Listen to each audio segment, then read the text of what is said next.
कुमार जी कह रहे जो नाम जापक है अगर ये 10 अपराध करता है तो नाम का फल उस पर प्रकाशित नहीं होता। गुरु अवज्ञाम साधूनाम निंदाम भेदम हरे हरो वेद निंदाम हरेर्नाम बलात् पाप समीहनम अर्थवादम हरेर्नाम्नि पाखंडम नाम संग्रहे अलसे नास्तिके चैव हरिनामोपदेशनम नाम विस्मत नामन्य नादरमेव च संत्यज्येद दूरतो वत्स दोषानेतान् सुदारुणान्। हे वत्स, इन 10 अपराधों से बच गए तो नाम तुम्हें भगवत प्राप्ति करा देगा। अगर ये 10 अपराध है तो ये दारुण अपराध नाम का प्रकाश नहीं होने देते। पहला, नामदाता गुरु का अपराध, उनकी अवज्ञा, उनका अनादर। गुरुर अवज्ञा पहला अपराध है। जो नामदाता गुरु की अवज्ञा करता है, चाहे जितना सर के बल खड़े होकर के साधन कर लो, वो मंत्र और नाम सिद्ध ही नहीं हो सकता, क्योंकि मंत्र दाता का अपराध करने वाले के हृदय में कहीं मंत्र प्रकाशित होता है।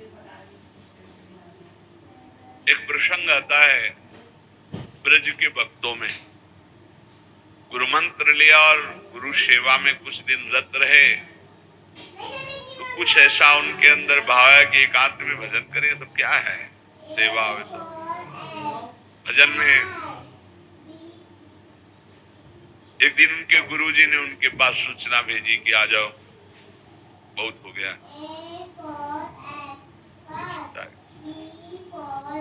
और गुरुजी कुछ दिन में पधार गए, सारा भजन साधन सब खत्म। अब उनके सारांश में बताया तो बहुत बड़ा उनका प्रश्न, बहुत व्याकुलता हुई उनकी। सब संतों से, बड़े बड़े संतों से पूछा, बिल्कुल ऐसी बहिर्मुख स्थिति, कोई भजन नहीं हुआ। उनका गुरु अवज्ञा हो गई, गुरु अपराध हो। बोले अब कैसे? गुरु जी तो पधार गए।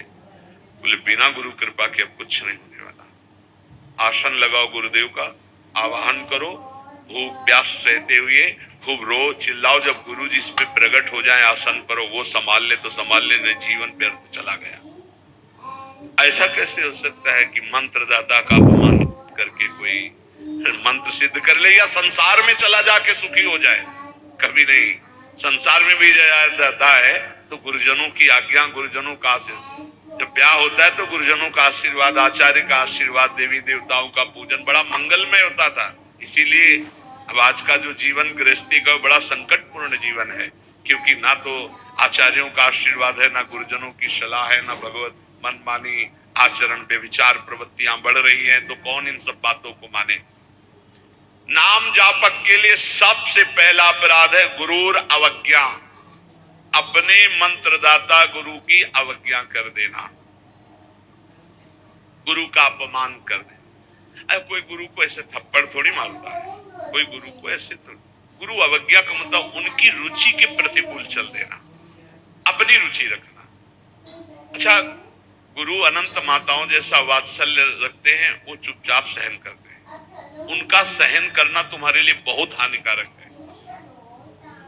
वो सहन ना करे, कृपा करके हमें दंड दे दे, ये हमारे लिए मंगल विधान है। हमसे कोई गलती हो जाए तो गुरु सहन ना करे, श्री जी ऐसी कृपा करें कि हमको कटुवचन बोले, हमें दंड विधान कर दे, हमारे ऊपर शासन लागू कर दे, ये करुणा होगी। और अगर वो मौन रहकर चुपचाप सह रहे तो हमारा सर्वनाश है। कि हम समझ रहे हैं हमारे गुरु जी प्रसन्न है और वो अंदर से वो जल रहे हैं इस बात से कि ये भगवत मार्ग के विमुख आचरण कर रहा है और मेरी बात नहीं मान रहा, अब मेरा अधिकार कैसे इस पर लागू हो सकता है, ये तो मान ही नहीं रहा। बस ये अवज्ञा होती। सबसे तेन वचन मानत गुरुद्रोही निस्दिन करत आपनो भायो, तो इत व्यवहार न उत्पल, तुम्हारा व्यवहार भी नहीं बच सकता और परमार्थ भी नहीं बन सकता। व्यवहार बच नहीं सकता और परमार्थ बन नहीं सकता। इत व्यवहार न उर परमार्थ, बीच ही बीच जन्म गमायो। दूसरा, साधु नाम निंदाम, किसी भी नाम जापक वैष्णव संत की कभी भी निंदा ना करें। ये नामापराध है। सबसे पहला है गुरुर अवज्ञा, दूसरा है साधु नाम निंदाम। और भेदम हरे हरो, भगवान शंकर और हरि में भेद न करे। वही हर है, वही हरि है, वो परस्पर एक, लीला करते हुए विराजमान है। हरि और हर में कोई भेद नहीं, पक्का भेद नहीं।